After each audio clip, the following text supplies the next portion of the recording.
नमस्कार, आपके साथ मैं हूं स्तेश नैन मोर। बुलेटिन की शुरुआत करेंगे बड़ी खबर के साथ। पंजाब के पूर्व डीजीपी सुमेश सैनी से जुड़ी ये बड़ी खबर। विजिलेंस ने सुमेश सैनी को नोटिस दिया है। अब शुक्रवार को पेश होने का नोटिस दिया गया है। आज सैनी को विजिलेंस के सामने पेश होना था। एफआईआर नंबर 13 में जांच में शामिल होने के लिए आ जाना था, लेकिन अब विजिलेंस की तरफ से सुमेश सैनी को नोटिस दिया है कि शुक्रवार को जांच के लिए पेश हो। आज सैनी को विजिलेंस के सामने पेश होना था। एफआईआर नंबर 13 में जांच के लिए शामिल होना था। अब विजिलेंस की तरफ से नोटिस जारी कर शुक्रवार को पेश होने के लिए कहा गया है। पंजाब के पूर्व डीजीपी सुमेश सैनी से जुड़ी ये बड़ी खबर आपको बता रहे हैं। विजिलेंस ने सुमेश सिंह सैनी को नोटिस दिया है और जानकारी लेंगे। मेरे सहयोगी मनोज राठी जुड़ गए हैं। मनोज, सुमेश सिंह सैनी को लेकर बड़ी खबर मिल रही है कि विजिलेंस ने सुमेश सिंह सैनी को शुक्रवार को जांच में शामिल होने के लिए नोटिस दिया है। क्या और जानकारी, क्या मामला है?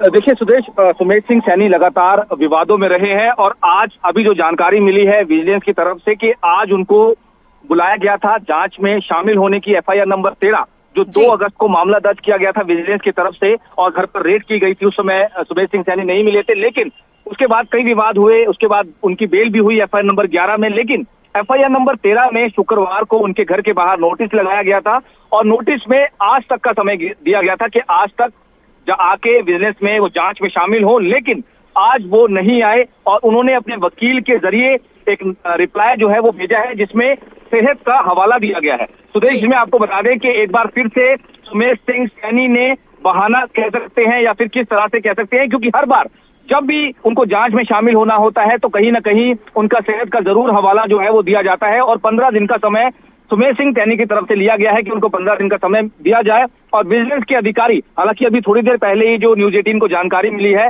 कि उनके जो वकील है विजिलेंस के ऑफिस पहुंचे थे और उन्होंने रिप्लाई में कहा है कि उनको 15 दिन जो है वो दिए जाएं, जिसको लेकर अभी विजिलेंस के जो अधिकारी हैं वो विचार विमर्श कर रहे हैं कि उनको 15 दिन का समय दिया जाएगा या कितने दिन का समय दिया जाएगा, लेकिन कहीं ना कहीं एफआईआर नंबर 13 में उनको जांच में शामिल होना पड़ेगा, ये बहुत साफ है। तो अब इसमें सारी जो है वो चल रही है। इससे पहले जो सीसीटीवी भी सामने आई है, जो 18 अगस्त को उनको गिरफ्तार किया गया, किस तरीके की चीजें रही, किस तरह से गिरफ्तार किया, अंदर की बैरक की तस्वीरें आई और आज एक फिर से दोबारा से जो आज की डेट थी वो भी खत्म हो गई, लेकिन सुमेश सिंह सैनी जांच में शामिल नहीं हुए और सेहत का हवाला दिया गया। सुदेश, शुक्रिया मनोज। तो एक बार फिर से सेहत का हवाला देते हुए सुमेश सिंह सैनी की तरफ से कहा गया कि वो अभी जांच में शामिल नहीं हो सकते। एफआईआर नंबर 13 जिसमें जांच में शामिल होना था, लेकिन कहा गया कि सेहत ठीक नहीं है। उनके वकीलों की तरफ से पंजाब के पूर्व डीजीपी सुमेश सिंह सैनी जो मुश्किलों में घिरे हुए हैं, विजिलेंस ने सुमेश सिंह सैनी को नोटिस दिया है कि अब आपको शुक्रवार को जांच के लिए आना होगा, जांच में शामिल होना होगा, इससे आप बच नहीं सकते। हालांकि उनकी तरफ से एक बार फिर से यही हवाला दिया गया कि सेहत ठीक नहीं है, 15 दिन की रियायत मांगी है, लेकिन विजिलेंस ने अभी उनको नोटिस दिया है कि शुक्रवार को आप एफआईआर नंबर 13 में जांच के लिए पहुंचे। अब देखना यह होगा कि क्या सुमेश सिंह सैनी शुक्रवार को जांच के लिए विजिलेंस दफ्तर पहुंचेंगे।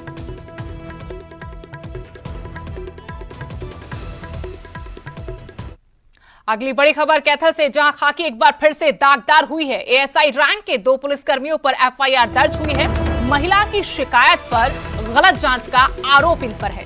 पैसे लेकर मामला दबाने का आरोप भी है। कैथल थाने में यह मामला दर्ज हुआ है। इससे पहले भी कैथल में पुलिसकर्मियों पर कई दफा गंभीर आरोप लगे। एक बार फिर से यह खाकी दागदार होती नजर आई जब एएसआई रैंक के 2 पुलिसकर्मियों पर कार्रवाई की गई। एफआईआर दर्ज हुई। महिला की शिकायत पर गलत जांच का यह आरोप, साथ ही पैसे लेकर मामला दबाने का भी इन पर आरोप लगा है और इन्हीं आरोपों के चलते कैथल थाने में मामला दर्ज हुआ है।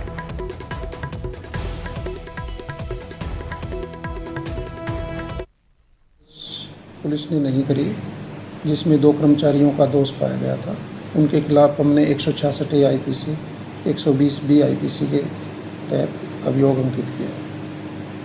किस व्यक्ति के खिलाफ शिकायत की गई? सुशील कुमार नाम का कोई व्यक्ति था, उसके अगेंस्ट उस महिला ने। चलिए पूरा मामला समझने की कोशिश करते हैं, अपडेट लेंगे, जानकारी लेंगे। कैथल से मेरे सहयोगी हैं वीरेंद्र पुरी जो फोन लाइन से जुड़ गए हैं। वीरेंद्र, सबसे पहले तो ये पूरा मामला समझना चाहते हैं, कब की शिकायत थी और क्या आरोप है इन दोनों पुलिसकर्मियों पर? देखिए सुदेश, 27 तारीख को एक शिकायत दी गई थी एक महिला के द्वारा जिसमें पुलिस कर्मियों के द्वारा किसी प्रकार की कोई ना तो एफआईआर की गई और ना ही कोई जांच आगे बढ़ाई गई। क्योंकि जैसा कि महिला संबंधित मामलों में एकदम से एफआईआर करनी होती है, तो जांच पहुंची एसपी के पास। एसपी ने डीएसपी दलीप सिंह को जांच सौंपी और जांच में इन दोनों पुलिसकर्मियों को दोषी पाया गया। ना तो एफआईआर की गई और ना ही जांच आगे बढ़ाई गई। तो इन दोनों पुलिसकर्मियों के खिलाफ एसपी ने एफआईआर के आदेश दे दिए हैं 166 आईपीसी ए 166 ए आईपीसी और 120 बी के तहत। जी शुक्रिया वीरेंद्र। तो महिला ने शिकायत दी, लेकिन शिकायत पर कोई कार्रवाई इन पुलिस कर्मियों ने नहीं की। जब मामला एसपी के पास पहुंचा, जांच की, जांच में ये दोषी पाए गए। इसके बाद पुलिस ने अपनी कार्रवाई करते हुए अपने ही महकमे के 2 एएसआई रैंक के पुलिसकर्मियों के खिलाफ एफआईआर दर्ज की है।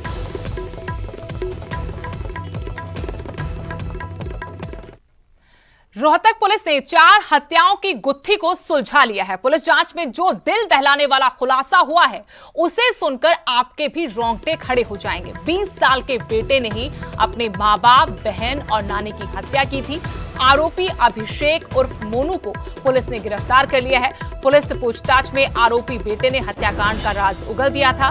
वारदात को अंजाम देने की वजह अभी साफ तो नहीं हो पाई है, कई पहलू इसमें है। हालांकि अभी अभिषेक 5 दिन के पुलिस रिमांड पर है, उससे पूछताछ की जाएगी, जिसके बाद ही हत्या की असल वजह सामने आ पाएगी। आपको बता दें कि 27 अगस्त को दोपहर को विजयनगर के रहने वाले प्रदीप मलिक और उसकी पत्नी, बेटी और सास पर घर में घुसकर गोलियों से हमला किया गया था। इसमें प्रदीप, उसकी पत्नी और उसकी सास की मौके पर ही मौत हो गई थी, जबकि प्रदीप की बेटी नेहा मलिक ने अस्पताल में इलाज के दौरान दम तोड़ दिया था। लेकिन अब बड़ा खुलासा इस हत्याकांड में हुआ है कि इस हत्या को अंजाम देने वाला कोई और नहीं बल्कि प्रदीप का इकलौता बेटा 20 साल का अभिषेक था। उसमें शुरू से ही हम अलग अलग एंगल्स पे काम कर रहे थे। तो कल हमने शाम को जो मृतक थे उनके बेटे अभिमन्यु की कल अरेस्ट डाली है, अभिषेक की कल अरेस्ट डाली है और वेपन जो प्रयोग किया गया है उसकी रिकवरी करेंगे, सीन ऑफ क्राइम को रिकंस्ट्रक्ट करेंगे और जो ये मर्डर की इंटेंशन थी उसको जानने की कोशिश करेंगे कि किस वजह से इस अपराध को अंजाम दिया गया है। अभी तक हमने इसमें सिर्फ अभिमन्यु की अरेस्ट डाली है, अभिषेक की अरेस्ट डाली है। बाकी लोगों के इन्वॉल्वमेंट के लिए हमारी टीम्स लगातार लोगों को इंटेरोगेट कर रही हैं, उनसे पूछताछ कर रही हैं। उधर दिल्ली में चल रहे किसान आंदोलन की तर्ज पर अब हिमाचल में भी एक बड़े आंदोलन की तैयारी की जा रही है। किसान और बागवान संगठनों ने अब सरकार से आर पार की लड़ाई का ऐलान कर दिया है और 13 सितंबर से इसका आगाज होगा।